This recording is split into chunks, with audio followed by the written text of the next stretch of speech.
Good morning. It is Wednesday, January 21st, 2026. If you're waking up along the NASDAQ, grab a coffee. You're going to need it. The Goldilocks narrative just got eaten by a polar bear. Yesterday, Wall Street finally realized that the president's threat to tariff Europe over Greenland isn't a negotiation tactic. It is a market-moving event. The VIX just ripped above 20, jumping 28% in a single session. The NASDAQ plunged over 2%, led by a massive sell-off in big tech. But while you were watching the political circus, the plumbing of the tech sector started to leak. Morgan Stanley just dropped a bombshell report saying CIOs are slashing hardware budgets to 15-year lows. And in the commodities pit, natural gas is skyrocketing on a polar vortex forecast, threatening to reignite inflation just as the bond vigilantes are waking up. So, here is the conflict for today. The geopolitical tantrum versus the corporate reality. Is this a buy-the-dip moment on a political headline? Or are we staring at the start of a hardware recession that AI can't fix, combined with an energy shock? This is the pre-market pulse. Embrace yourself, the shock wave is coming.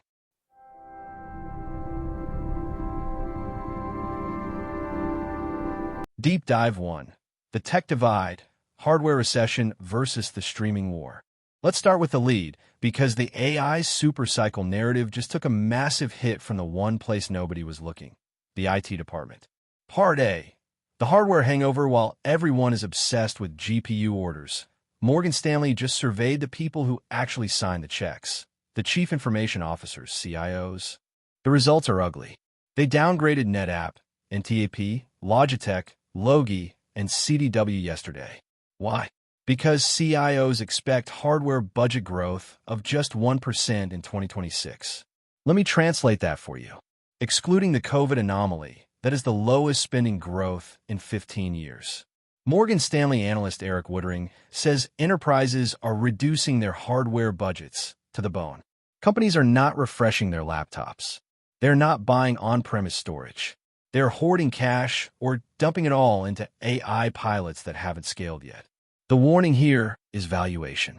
Hardware stocks are trading at 20x earnings, near all-time highs, while demand is collapsing. This is a valuation trap. If you own legacy hardware, you're holding a melting ice cube. Part B. The $42 billion content war, but then we have the other side of tech, content.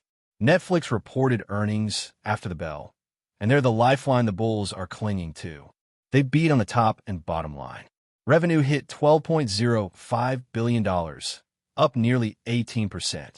US and Canada revenue surged 18.1%. But the real story isn't the earnings. It's the war chest. Netflix just secured $42.2 billion in borrowing capacity from Wells Fargo, BNP Paribas, and HSBC. Why do they need $42 billion? To kill Paramount. Netflix has revised its all-cash offer to buy Warner Bros. Discovery, WBD, for $27.75 per share. They stripped out the stock component. It is now pure cash. Why? Because Paramount Skydance is relentlessly pursuing a hostile takeover of Warner at $30 a share. This is a bidding war for the crown jewels of Hollywood, HBO, Warner Bros. Studio. Netflix is telling the market, we have the balance sheet to buy the legacy media world. The takeaway, this is the divergence. Consumer services, Netflix, are working. The subscriber creates the cash flow. Enterprise hardware, NetApp/CDW, is dead money. The market is punishing stuff and rewarding streams. Don't buy the tech ETF, XLK, blindly. You have to pick your spots.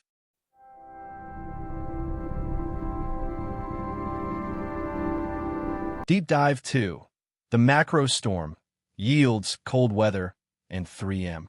Now, let's pivot to the macro nightmare that wrecked the tape yesterday. The NASDAQ composite didn't just fall, it plunged 2.3%. The VIX Volatility Index surged 28% to break the 20 level. When the VIX crosses 20, the buy the dip algorithms turn off and the sell the rip algorithms turn on. The catalyst, The Greenland gambit President Trump doubled down on tariffs against European partners who are blocking the U.S. bid for Greenland. I know, it sounds like a headline from a satire site, but the bond market isn't laughing. Treasury yields popped to 5-month highs. The 30-year yield is leading the charge. The multiplier effect, energy inflation, but here is the variable that makes this dangerous: natural gas. Natural gas futures, $UNG, skyrocketed yesterday. Why? A cold snap is sweeping across the U.S., with forecasts showing much colder than normal temperatures. Demand for heating and electricity generation is spiking. Here is the mechanism that scares me. Tariffs raise import prices. Freezing weather raises energy prices. Inflation becomes sticky. The Fed cannot cut rates. That is why you saw Cantor Fitzgerald issue a warning about a Q1 market pullback despite the liquidity tailwinds. They see the $200 billion in stimulus, but they know it can't fight a stagflationary shock. The casualty. 3M, you want proof the industrial economy is cracking? Look at 3M. The stock slid 8.8% to a 3-month low. They missed their 2026 earnings forecast. Management cited uneven economic conditions. 3M makes everything from Post-it notes to industrial adhesives. If they can't forecast profit, it means the global manufacturing pulse is erratic. There is no safe hiding spot in industrials right now.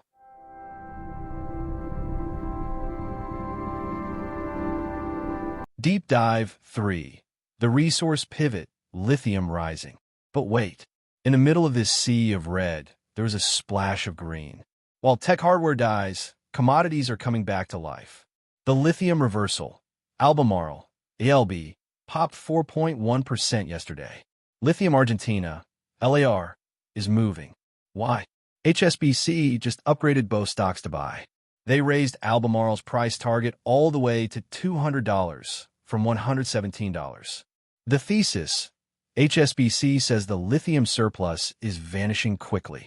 For 2 years, we've heard that EV demand is dead and lithium is oversupplied.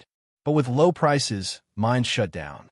Now demand is creeping back and supply isn't there. This connects to the Western Midstream, WES news.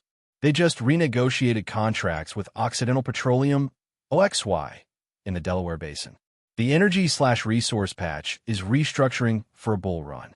The trade: if you're looking for alpha in a high-yield, high-inflation world, you rotate out of NetApp, deflationary tech, and into Albemarle, inflationary resources. The physical world is priced for bankruptcy, but the data says the bottom is in.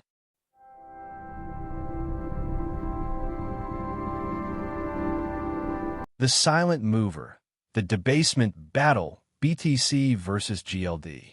While the stock market bleeds, a massive battle is happening for the title of crisis hedge.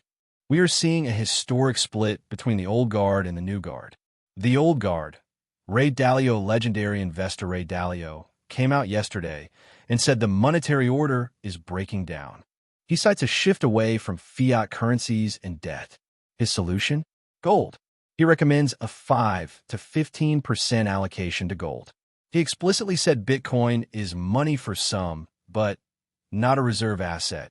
And sure enough, BNP Paribas sees gold climbing to $5,000.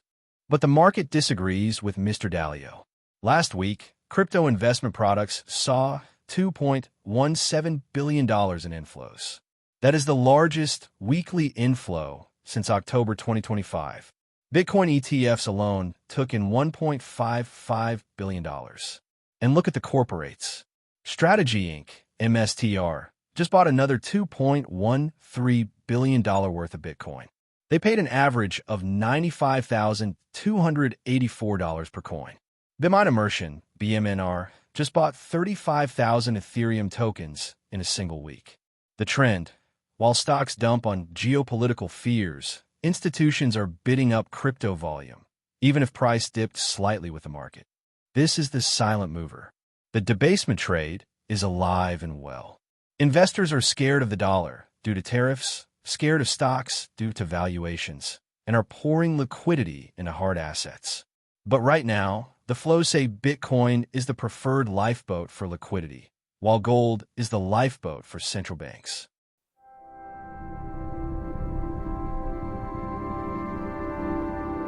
The lightning round. Let's translate the chaos into 3 specific tickers. Rapid fire. Ticker 1.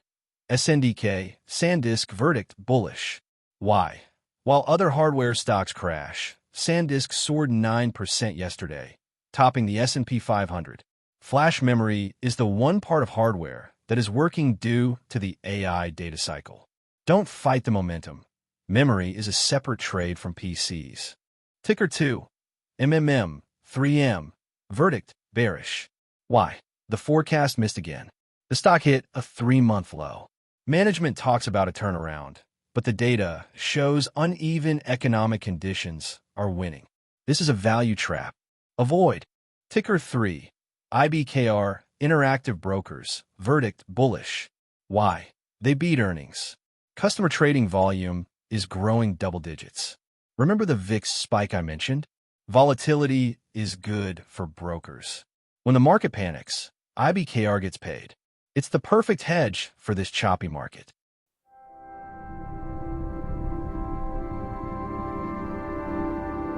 Here is your playbook for the next 24 hours. Respect the VIX. We are above 20. Reduce leverage. The easy mode. Uptrend is paused until the Greenland/tariff noise clears. Fade the hardware. NetApp, NetApp, and Logitech, Logi, are signals, not noise. Avoid IT hardware suppliers until budgets stabilize.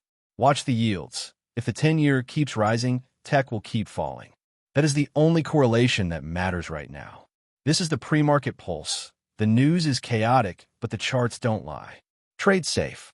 If you like our content, remember to hit the subscribe button.